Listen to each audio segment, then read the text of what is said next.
In the Rodgers and Hammerstein musical Carousel, there is a soliloquy. The jobless carousel barker, Billy Bigelow, the anti-hero of the musical, sings a 7.5-minute song just after he has learned he is about to become a father. After considering what it would be like to raise a son and then a daughter, he becomes increasingly worried about his ability to provide for her. It is at this point the song crescendos into an almost frenzy as Billy declares, "I gotta get ready before she comes." I gotta get ready before she comes. I gotta make certain that she won't be dragged up with sums with a lot of bums like me.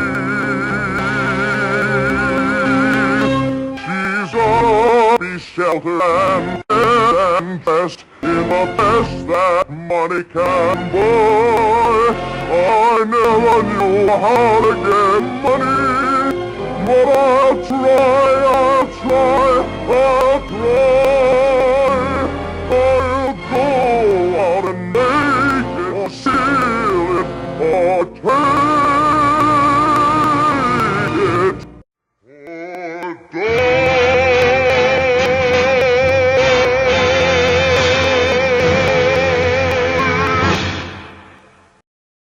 The fear driving this dramatic declaration spurs him to help his friend commit a robbery, an act which ultimately leads to personal disaster for Billy.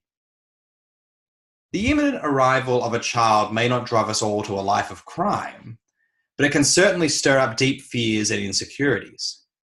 It can also be a challenge to our wider ethical engagement with the world, as we are tempted to batten down the hatches and shift our focus, attention, and energy to those now relying the most on us. This narrowing of focus is by no means improper. However, it risks cutting off our parenting from our commitments to justice, flourishing, and the common good. It also risks us trying to raise our kids in a bubble, not considering the structural inequalities and injustices that will shape our child's attitude, expectations, and reception of the world. My guest today is advocating parenting forward, believing that a key way toward a better world is by learning to raise children with justice, mercy, and kindness. Her project equips Christian parents to model a way following Jesus that has an outward focus, putting priority on loving others, avoiding judgment, and helping those in need. She shows how parents must work on dismantling their own racial, cultural, gender, economic, and religious biases in order to avoid passing them on to their children. By becoming aware of the complex ways we participate in systems of inequality or hierarchy, she writes, we begin to resist systemic injustice ourselves, empower our children, and change our communities. My name is Liam Miller. Welcome to Love, Rinse, Repeat. My guest today is Cindy Wang Brandt, a progressive Christian author writing out of Taiwan. Her book is Parenting Forward, How to Raise Children with Justice, Mercy, and Kindness, with a foreword by Rachel Held Evans. She also hosts the Parenting Forward podcast and runs the Raising Children Unfundamentalist Facebook page. Let's make her welcome as we talk raising ourselves, raising our children, and raising a movement. So, Cindy Wang Brandt, welcome to Love, Rinse, Repeat. Thank you for having me. It's welcome. It's welcome. It's actually very nice because often I'm interviewing people, in the US, and I'm doing it at 6 a.m. or 5 a.m. my time, but it's a leisurely midday interview for me today. So. I know. Well, me too. I'm used to doing interviews with people in the States too. So yeah, it's been really nice to not have to make those calculations with you, right? Yeah, totally. Us Eastern Hemisphere people need to hang out more. So you've written the book Parenting Forward, and we're going to get into that today. Hold it up so that people can see it. There it is right there. Excellent book that people will be pre-ordering, I'm sure, or ordering during this interview. Now, as we're talking about parenting, let's just get kind of in the area to begin with. Do you have a favorite parenting movie or movie with where parenting or the rearing of children or family is the kind of key focus? Yes, there is a movie that's somewhat recent. I think maybe last year that came out with Viggo Mortensen, and it's called Captain Fantastic. Have you seen it? I have not, but I've heard of it. Yeah. Okay. Yeah. So it's a movie about a kind of a really radical alternative family who lives off grid. And so, yeah, they're raising their kids off grid, but it's not like, but their kids like learn lots of languages and they read like Noam Chomsky and yeah. And then what the story goes is that their mother passed away. So they had to come into town, come into the city to attend the mother's funeral. But it was just a really fascinating movie. Of course, I'm not advocating such radical ways of parenting, but it's just, a story like that helps us think about those things, right? Takes us out of the context that we're in. And actually, I do agree with a lot of the things that he says. For instance, there's one part where one of the kids, there's like 7 kids or something like that. Well, one of the kids starts to sort of rebel against that way of parenting. And he's like, why can't we just have Christmas and Santa Claus like normal people? Why do we have to have Noam Chomsky Day, which is what they celebrate? And the dad, he was like, okay, well, let's talk about it. Why don't you put forth an argument for why you think we should celebrate Santa Claus instead of Noam Chomsky, and we can discuss it together. And I love that scene because I love that idea that children's voices are just as valuable. And also, of course, it's helping them develop their own critical thinking, right? And having these like equal participation in conversations with adults in their lives, I think it's a wonderful model. So that's one movie that's really got me thinking and appreciate. Nice. That's really cool. Well, I'll definitely, I think it's on Netflix, so I'll check it out. Yeah, it's a good movie. Yeah. Awesome. So I was thinking about the book and the topic, and obviously this is an area you've been involved in public and on social media for a long time, with fundamentalist parenting on Facebook and things like that. So, right. But now that I've been a parent now for a little while, almost 2 years, I think I can think of almost nothing riskier in the world than to kind of almost put your neck out and comment on how someone may or may not parent or should or shouldn't. Oh, parent. I know. Yeah. So what's it been like to, your main work and writing and social media presence has been around this often hot button topic? How have you navigated that? Have you found that? Have you built a bunker of some description? I don't know. What's the way you've been? Well, I joke about the fact that I write about faith and parenting. So 2 of arguably the most controversial spaces on the internet. And I think I approach it in the same way for both spaces, is that I put my opinions and ideas out there and people are always free to unfollow. So I think that's just the way you have to kind of operate on the internet. And in a way, I like it because one of the things that I talk about in my book is kind of challenging the authoritarian mindset of the way that we were raised, sort of this hierarchy and these gatekeepers and this control. And the thing about the internet is that it kind of democratizes that, right? And so I like the idea that I kind of lead this Facebook group on the internet, but it's not I don't control anybody. People are free to come and go. And so I feel like in a way I'm also embodying the leadership that I advocate in my book, that, hey, I want to be fully myself, and I put myself out there, and you decide if I'm compelling you. If I compel you, then you can hop on in the conversations that we're having. And if I don't, then there's nothing. I'm not going to try to control or manipulate anybody or indoctrinate anyone. It's out there. You can take it or leave it. But I do think that that's the internet, right? But I think that in real life, it is trickier because we do have to respect other people's boundaries. But when it comes to advocating for children, sometimes you may choose to overstep some of those boundaries. So for example, let's say you're in public and you see somebody spank a child. I think that's a really tricky situation because, yeah, it's kind of inappropriate to overstep that boundary and tell other people how to parent. But at the same time, you have this well-being of a child that I think we all kind of have a responsibility to protect as citizens of a society, right? And so I think it does take discretion that's not easy to determine how and when you should speak up and sort of breach those boundaries of kind of respectable behavior. But I feel like that's true in a lot of social justice issues, right? Like, you know, should you confront your racist uncle at Christmas, right? Like those are questions that I think we're grappling with. How much are we going to break norms if it's for the good of society? So it is hard. And I think the parenting space is very contentious. But hopefully we can, my hope is that we can kind of garner enough voices for like gentle parenting and respectful parenting that it forces the wider community to at least have to contend with this style of parenting and consider it. Yeah, that's really helpful. Thank you for that.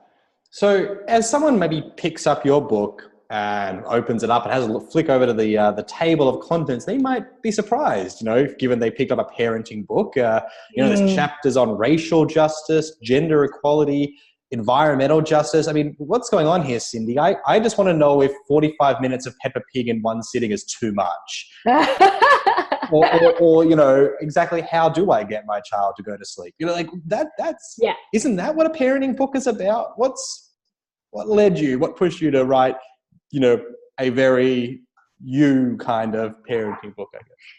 I think it's the feminist in me. I feel like a lot of times women and moms are relegated to this realm of parenting, that it's the women's job, and that the things that we're concerned with are the diapers and the sleeping. And of course, those are very important things. And there are books out there that are very helpful that I give people those resources. But I also feel like parenting is about raising children, the future, and not even the future, but current human beings, participants in a society. Like, this is not something only women should be concerned about. This is something that everyone, you know, CEOs and politicians and religious leaders, that everyone should be concerned about the parenting conversation. I think that parenting is very political because we are having our children live in this world and are impacted by the social policies that are instituted by the systems of this world.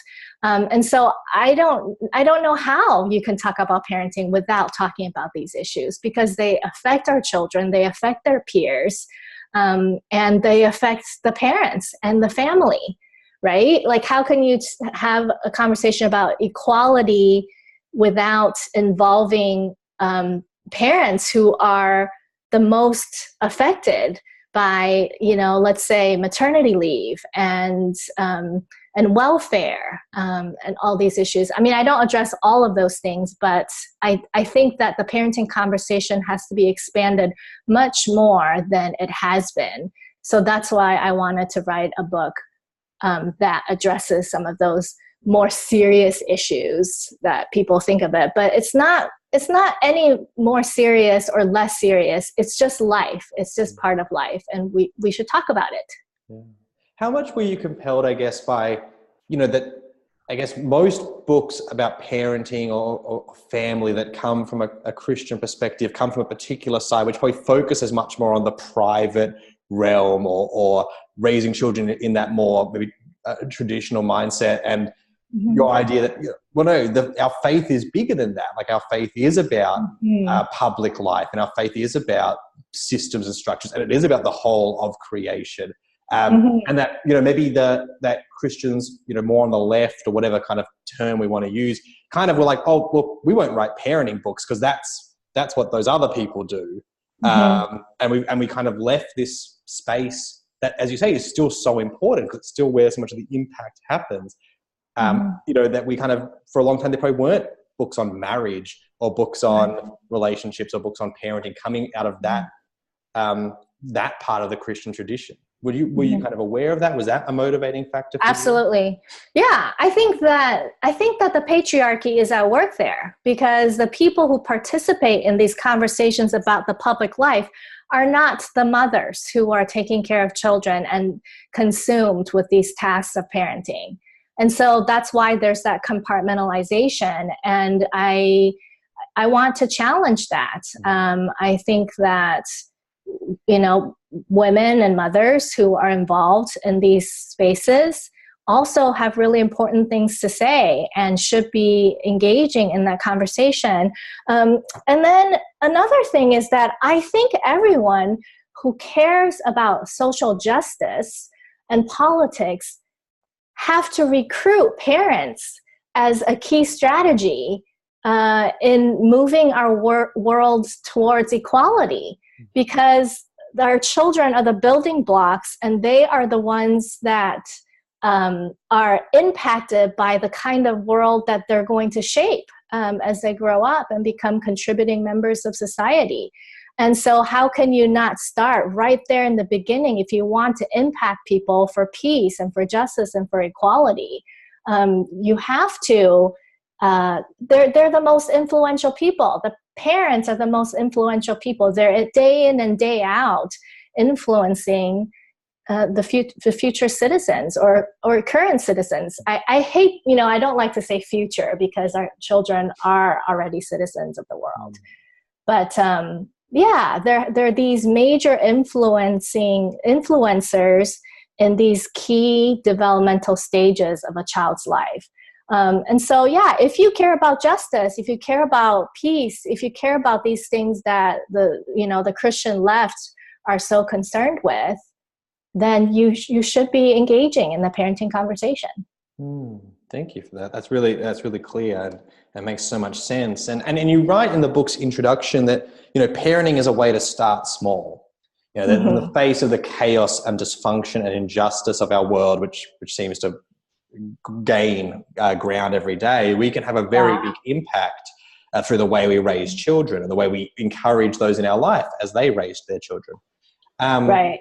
And when I read this, I was thinking about at the very end of the Christian Old Testament, and I say it that way because the Hebrew Bible runs in a different order, but at the end of the way Christians have structured the Old Testament, the Lord, through the prophet Malachi, says, "Lo, I will send you the prophet Elijah before the great and terrible day of the Lord comes. He will turn the hearts of the parents to children and the hearts of children to their parents, so that I'll not come to strike the land with a curse." And I was thinking that through the prophets and leading into Malachi and through Malachi, there's this longing for the day of the Lord, for justice and righteousness, and that kind of ranges through all society. It doesn't have structural language because that'd be anachronistic, but it has this concern for the whole of society. But then right at the very end, that last sentence narrows and finds rest on a final promise that the one to come will reconcile parents and children. And we might be forgiven to think it's going to have a bigger finish, right? It's going to end on a much bigger picture, but it goes there. Now, maybe Malachi read parenting forward. And he knows, as you say, that if the home is kind of reconciled and flourishing and raising citizens with autonomy, so much more will follow after that. Yeah. So I wonder whether that was in your mind at all, and whether or not it was, what does it kind of mean for you, I guess, that those early Christians who were arranging the Bible, did so in such a way that this hopeful promise of the reconciling of family would be the last words we read before an account of the genealogy of Jesus, the Messiah, son of David, the son of Wow. I didn't know about that, and I didn't make that connection, but that's really beautiful, and I want you to send me the exact verse so I can look into it more. But I absolutely think that, Yeah, the idea of bonding with the child, with a baby, like we know from research and attachment theory that the more bonded a child is with their parent in those early days of life, the more they feel securely attached enough to go out and live in a healthy way with healthy engagement with the world. And so I just love that idea, that this idea that we don't, we're not trying to spoil babies. We're not trying to keep them, in a codependent way by our side, by loving lavishly on them in the beginning. Like the goal is always to have them go out and live their own lives and fly free, right? Like that's the language we use in parenting. And so I like this idea of small, like this is one very small thing, and frankly easy. It's instinctual for us to want to love and bond with our children. This idea that we start small here and then we spread out. And I do think that that is a biblical concept, is that we, it's always coming back down to the small things in order to have the great impact. The smallest people, the smallest, the most marginalized people, those, when we hone in on those things, then it kind of ripples out in this really redemptive and beautiful way in the world. That's really great. Thank you for that. So you were writing this book while parenting. Yeah. And was there ever a moment where you were like, kind of, I guess, pushed to your wit's end and then kind of thinking, I wish I hadn't just written this thing about how I have to be, like how I have to listen to my children, or I wish I hadn't just read that thing about childhood psychology, because if I didn't know this, it would be, or wasn't about to put this out under my name, it'd be much easier. Yes, absolutely. All the time. Yeah. And I'm also a little bit conscious of my children. I don't want them to feel like they have to be perfect models because their mom wrote a parenting book. So I think I'm perhaps a little bit more concerned about that. But when it comes to myself, fortunately, like I said, before I wrote a parenting book, I wrote in faith spaces, and I still do. Like I kind of write in both of those spaces. And in the same way, when I was writing about faith, I openly say this, like I am hypocritical. I write about things that I cannot achieve, and I don't apologize for it, because I think we have to put out a vision, right? We put a vision out there and we strive for it. But just because we can't reach it at the moment doesn't mean that we shouldn't speak the truth. And so for me, I do sometimes feel worse about myself because I say these certain things online and then I end up practicing something different. But to me, I'm like, well, that means that I need to keep working on my actions. I'm not going to change what I say because I know this is true and that's right. And so, yeah, there is that tension that there always is, I think, as a writer and an artist, that we're putting a vision of beauty and truth out there that we know we haven't achieved yet or arrived at yet. But this is the part we should change, not this part. And so I continue to ask for the most radical, gentle parenting, the most justice that we can give to kids without apology. I think that's good. And I think that's a wise lesson. Like, I think if what I was preaching was limited to what I felt I was possibly going to be able to achieve that week, it'd be pretty boring service. Yeah. Exactly. Yeah. But I mean, I think it's a good reminder that, and I think it's important for us to be honest and say, hey, listen, we're all, like me included, even though I'm the author and I'm the one putting these ideas out there, we're all just trying to do the best we can. And especially parents, because most parents are just trying to make it to bedtime. They just want to lie horizontal. And I get that. They don't maybe even have the energy to consume a book at whatever point that you're at. So I appreciate you reading it, because with a 2-year-old, I don't think I was reading books when my kids were 2. But I think we can just have a lot of empathy for one another as parents. I think that's what moves us forward. That's really good. Thank you. So part of your approach is to talk about like really listening to children. Yeah. Radical. Even though it actually is, which is the crazy thing. Yeah. But I guess maybe one of the trickiest or the more confronting areas that you ask us to listen is in the way we can unconsciously act unjustly towards the children in our lives. The way we can kind of speak about children rather than to them in their presence, or the way we would, treat them, the way we wouldn't dare an adult. Like you kind of talk about an example of laughing at what we think are the cute things children do. They're frustrated. Could you expand a little bit on this aspect of the book and how this fits with this broader call to listen to children and parent gently? Yeah. Well, I think that we say it's a blind spot for good reason, is we're so unaware of the way that we do treat children unfairly. So for example, something just happened last night with my kid. We were trying to watch Netflix. We were trying to watch Netflix and it wasn't working because technology, the issues come up, and he got really frustrated.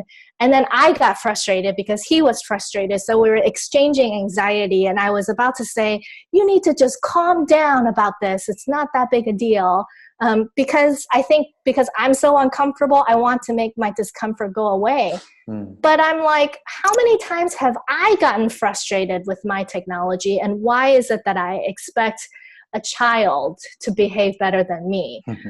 And so, in so many ways, I think we just, for some reason, we feel like we can expect more of children than we expect of ourselves.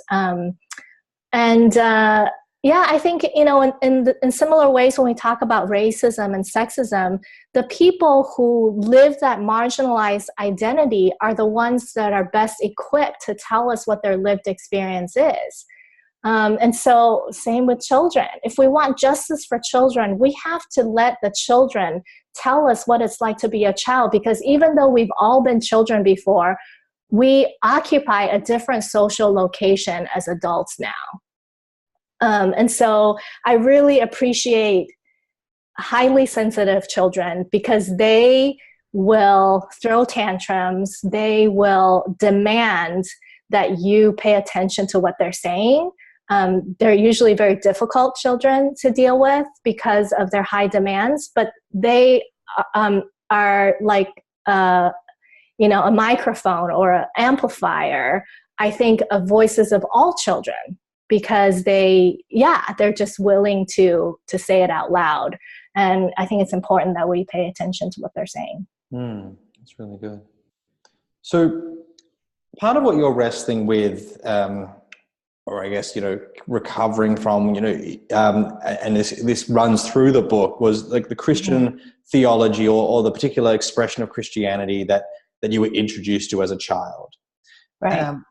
And I guess, you don't have to go into that whole story now. It's as much as you want to, but I guess, how has that, I guess, as you've kind of come out of that, before we get to maybe the way that affects your parenting, how did you find, like, in this process of rebuilding a faith or recovering something that was more authentically true to yourself, or that didn't force you to assimilate, what were the ways that either friends or faith communities that you found along the way supported that well? Because I'm sure a lot of us are going to come in contact with people who are on this journey of deconstructing and reconstructing and stuff like that. And maybe before we get to how it's now playing out in your own, family and community, how were people, what were the good things that people were kind of doing along the way when you were undertaking this journey? That's such a great question, because I have so many more examples of bad things that people are doing. But I guess that's often the way, isn't it? It is. And I think we should tell the truth about that. I think that I don't think we need to force good examples where it doesn't exist. I can tell you what I appreciate most is when people allow me to be who I am. I think I have a very complex story and have a very complex background because I am a third culture kid and I'm a missionary convert. So in many ways, I'm constantly straddling two worlds. At any given time, I'm straddling two worlds. And so I think what I appreciate most is when people let me kind of be the complex person that I am and honor my story. I think that's what's most helpful. So I think I have alienated a lot of my evangelical friends, and that's intentional for my own self-care. I've had to draw very strong boundaries. But there are some evangelical friends in my past that I feel okay to interact with because I think they just let me be who I am and they're okay with it. So I think that's the most that I ask of people, is just to respect my story for what it is. It's funny the way you phrase that, the most you ask from people. It's like, in some ways, that's the least you can ask from someone, is just like respect another human where they are. Yeah.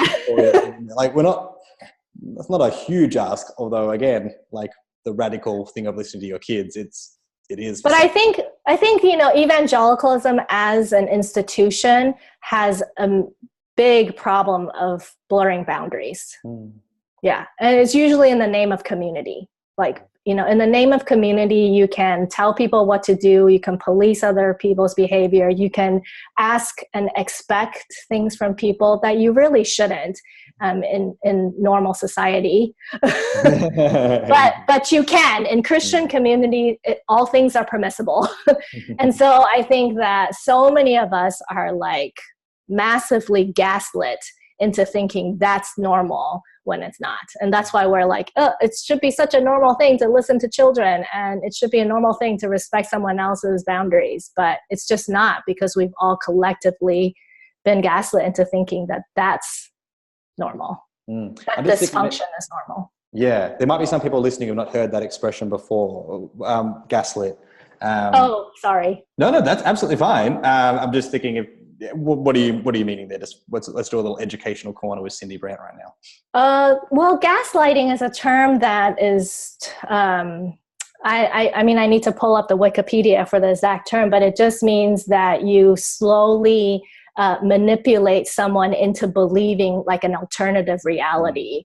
I think gaslighting is just like releasing a little bit of gas or something, like slowly poisoning someone's mind.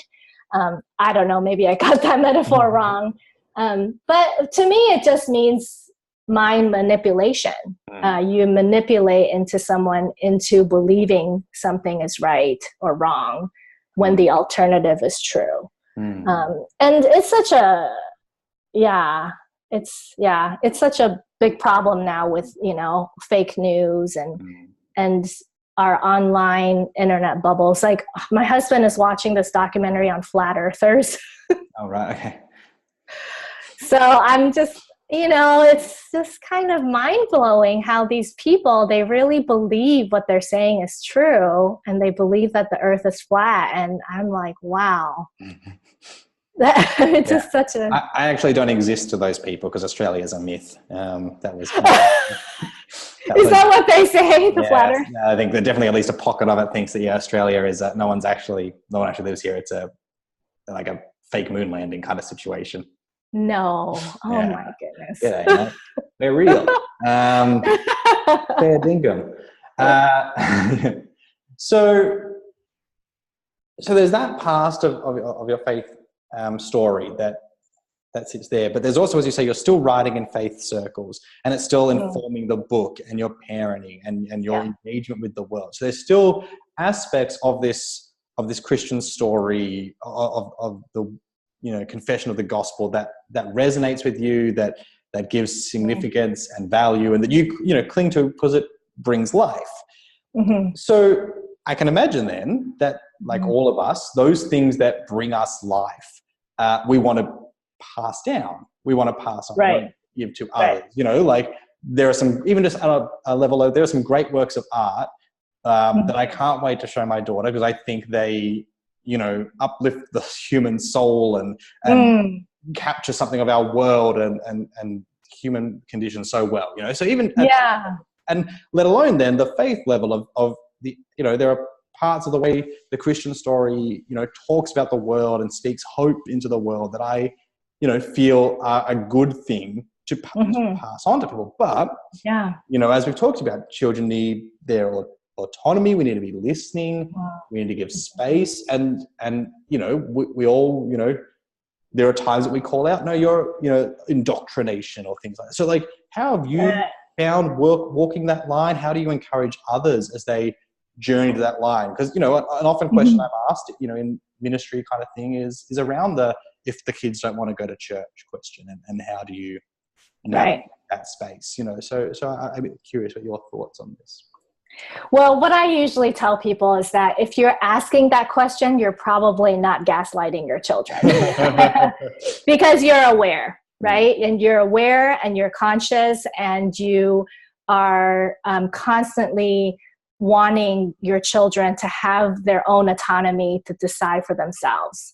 And I think as long as you're aware of that and always wanting to empower and uplift children, then I think you don't have to be so concerned about influencing your children. In fact, the more you love and empower your children, the bigger influence you'll actually have on them. And I think that's just the way human relationships work. And so as much as we want autonomy for our children, we should also want that for ourselves. And I think that's a problem, especially for women. We were raised to not have that autonomy, and we're not told by the world that we can have autonomy. And so it's important that as adults and as parents, we are not afraid to own our truth and our stories and the things that we value, and offer that to our children. And I think you can think of it as exactly that. We're offering it. We're not shoving it down their throats. We're not indoctrinating them. We're not coercing those values on them. I think even the best values like justice and liberation, we can't coerce that, right? That would be so ironic if we were trying to force people to be liberated. It doesn't work that way. But we can talk about how it's meaningful to us and give it to them as just one tool in their toolbox that they're building for themselves. Something that they can pick up and use should they want to as they grow into their own autonomy. How do you navigate the space when, if you feel like, especially with the faith side of things, if they bring home an idea that you feel is toxic or is, comes more out of the world that you were familiar with growing up, whether that's a book they're gifted or something said in school or at the friends youth group they visit, I guess, how have you experienced navigating that space? I think we have a responsibility if we grew up in a toxic spiritual environment that we tell our children what the red flags to watch out for are. So I would point it out to them. I would say, hey, listen, I grew up with this idea and this is why I think it's wrong. I think that it's okay to say those things.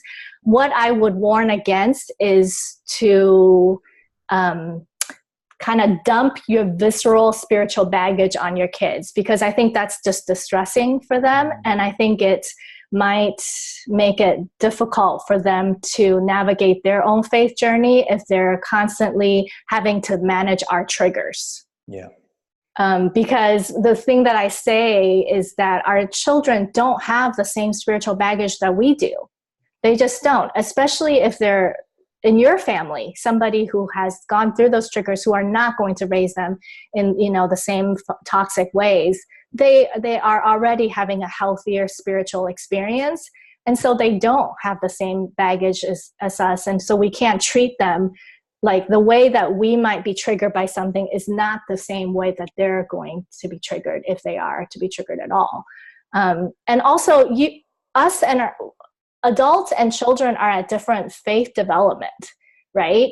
For our children, they're forming their faith for the first time. And that's a different process than where we are, where we're, maybe deconstructing or reconstructing or whatever it is. And so I think we need to be sensitive to that as well, that they're forming their faith for the first time.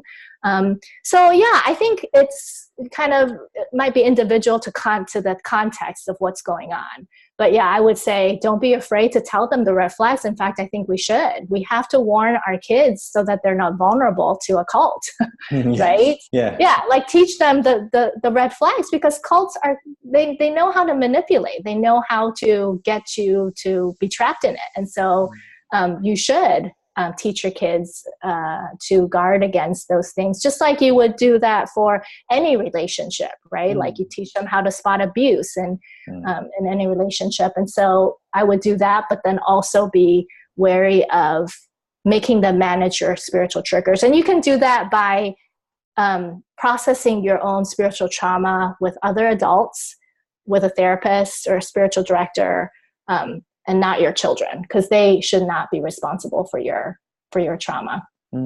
That's really helpful. Thank you for that. So speaking of children and faith, you write at one point, the Bible is full of dissenting children, which is a lovely little phrase. It seems like we're seeing more and more of dissenting children kind of stepping into the political foreground. I mean, here in Australia, there was a big school walkout recently, and a bunch of kids walked out of school and engaged in protest, and including like developing a list of very detailed and constructive demands, which were delivered to the government, and the protests were all about the lack of governmental action on climate change. So a big thing happening here led by children. And obviously, you know, a lot of people will be aware of what happened after the Parkland shooting, and those school children, again, leading a large political action coming out of that. Yeah. In the chapter on like childhood autonomy and imagination, you write that extending children the autonomy to think for themselves is not just a safeguard for their human rights and dignity, it opens the door for their imagination to flourish. I guess, how have you tried to kind of, you know, there's that line that we have to, there are times we're going to have to make a decision for our child, and particularly when they're younger, especially when it's around safety or just, you know, processing complex information. But there's this needing to allow to flourish so that they can engage their world and their future and their present, and make a lot of decisions. I guess, how have you tried to engage that and I guess build up in maybe a scaffolding way as they've grown? Yeah.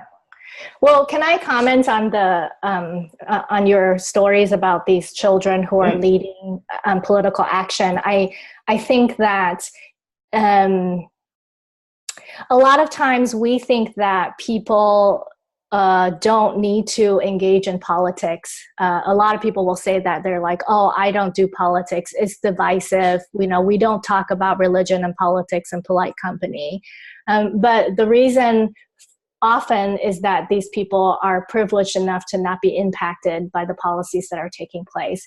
Well, what's happening now is that the children are realizing that they're impacted, right? Climate change directly impacts them. The Parkland teens have their classmates, you know, killed. And so as they are realizing that they don't actually have a choice but to make the change that the adults are not willing to make for them. And so I think it's encouraging to see their voices rise up, but it's also very sad because it means that they're being so negatively impacted that they have to act.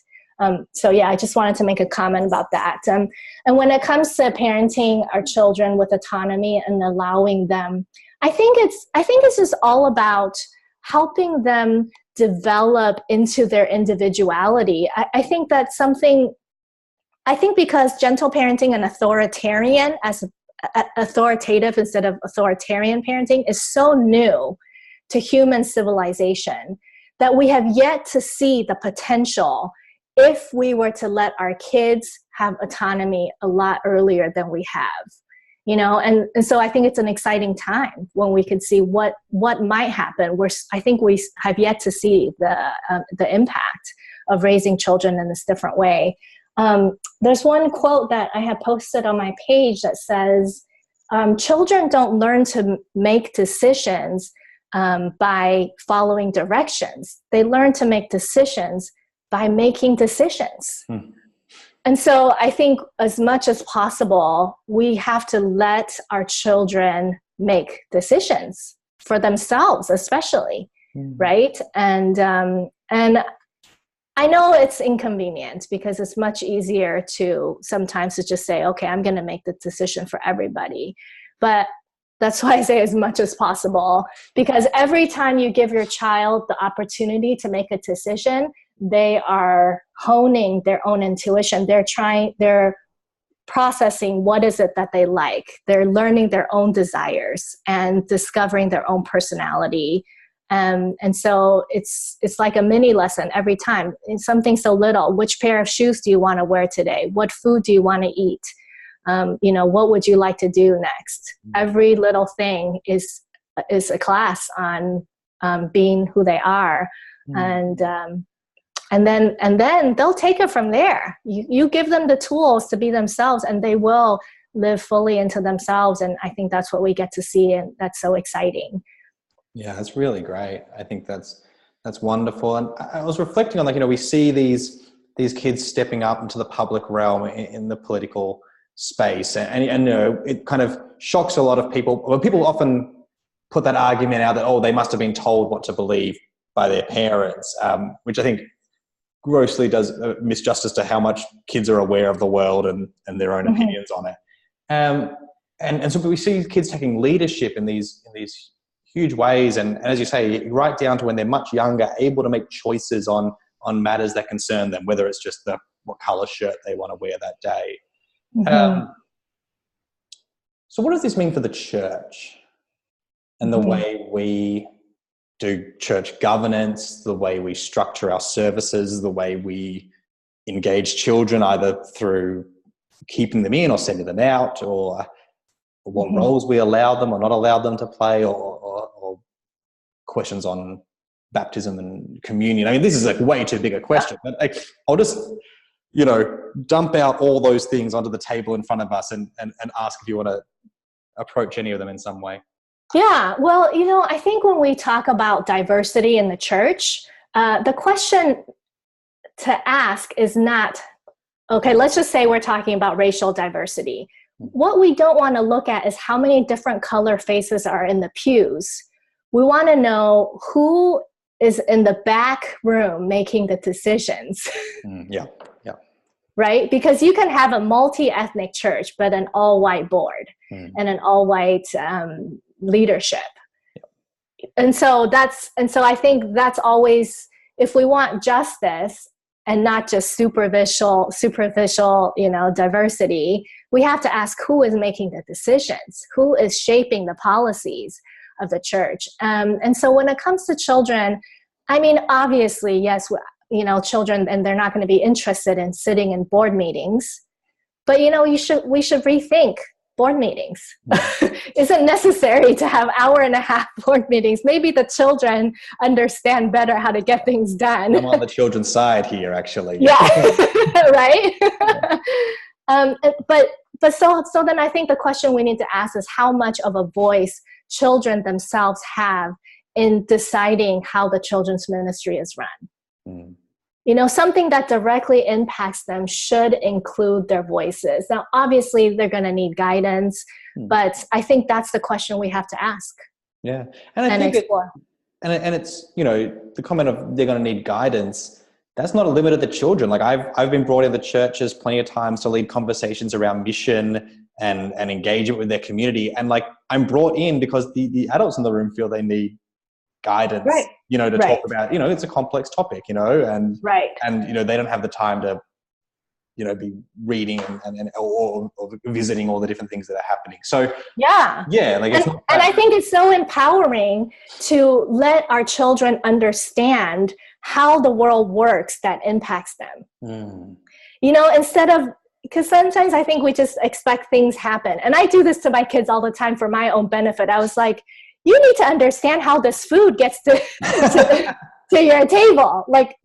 We have to decide to go out to the store. I try to explain all those background because I think our children deserve to know why things happen to them the way that they do. I think that's such a huge life lesson. Yeah. And so I think in the process of guiding them to have a voice in those decisions, we're also teaching them this is the way the world runs, and you get to be a part of that. You get to, I think that's so empowering.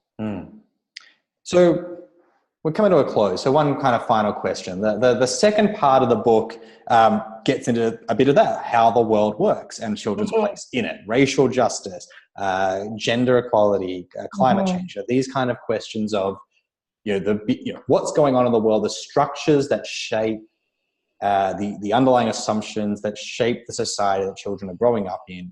Yeah. So we'll just focus on one, which is the first one, which is racial justice. Okay. Now, simple question, and just remember, this is the last question, so it's your final chance to talk to myself and my audience. So, I'm white and my daughter's white. So, am I raising a racist? Is my daughter racist? Yeah. Okay, cool. Thanks, Cindy. And that's your daughter gets to participate in a system that privileges her skin color. So it just depends on how you define racism, right? Is she racist in that she's going to treat somebody with a different color skin differently? Maybe. She might, because that's the message that she's going to internalize from the world, that people treat people of color differently. And how else is she going to, kids model, right? I mean, kids, imitate the world around them. And so that's the hard news. But part of developing in racial awareness is that you have to get past what we call white fragility, which is this really uncomfortable idea that white people are privileged. And once you get past that fragility, then you can engage in conversations on, okay, well, how can we be different, first of all, and how can we influence the world around us to become different as well and to strive for equality together. And I think what's key to raising children with racial awareness and consciousness is that you can get them past their fragility when they're younger, instead of when they are a teenager at high school being made fun of for being, a white fragile person, or as a young adult, so that's, I think, such a gift that you can give to your child if you can help her understand that very early on in her life and help her know that she does not have to perpetuate the cycle of racism, and instead she can even resist it and be an ally. No, thank you for that, Cindy. I know I threw you a tough last question, but that section of the book is so rich, and I recommend it so highly because, at the very least, it's just encouraging people to, you don't have to be scared to talk about race or patriarchy, with children, and you don't, and don't be too naive to buy into some, colorblind thing that, I don't want to disturb. At the moment they don't understand it, and let them live in that bliss before they, it just encourages to have that conversation, because you're right, they're going to pick up on the society around them, and if it's not dealt with, then we're just going to naturally buy into it, because how could we not? I think we have to think of, I think white people have to buy into the idea that racial injustice is really bad for their white kids. It's not just a travesty for people of color, and certainly it is, obviously, but it's also very harmful to white children, because it's twisted. Racism is twisted. And so to internalize a twisted mindset, it impacts their identity in really harmful ways. And so I want to see everyone, white people and people of color, on the same team. Racial injustice is the enemy. We're on the same team. How can we, we're going to approach it differently from different angles because of privilege again, but we are on the same team. Yeah. For equality. Yeah, that's excellent. Well, Cindy Wang Brandt, thank you so much for joining us today. Let's hold the book up one more time so everyone can remind you to go out and buy Parenting Forward. It's got the foreword by Rachel Held Evans, and it's an excellent work. I truly recommend it for all you parents out there, or grandparents, or maybe one day to be parents, or just people who are looking for something to read it. So check out Parenting Forward. Cindy, is there anything else you want to plug? Any other ways we can stay connected with you? I know you're in the podcast world now. Yeah, I have a podcast called Parenting Forward by the same name. And it's like a progressive faith and parenting podcast. And then, of course, my Facebook group, Raising Children Unfundamentalists, is still running and alive and well. So if people want to plug into an online community talking about the issues that I talk about in my book, you're welcome to join. Thank you so much for having me. It's always so fun to talk with you, Liam. Oh, you're too kind. I appreciate that. And I really appreciate the time. And I hope it, the book continues to create important conversations for the flourishing of many. So, thank you. No worries.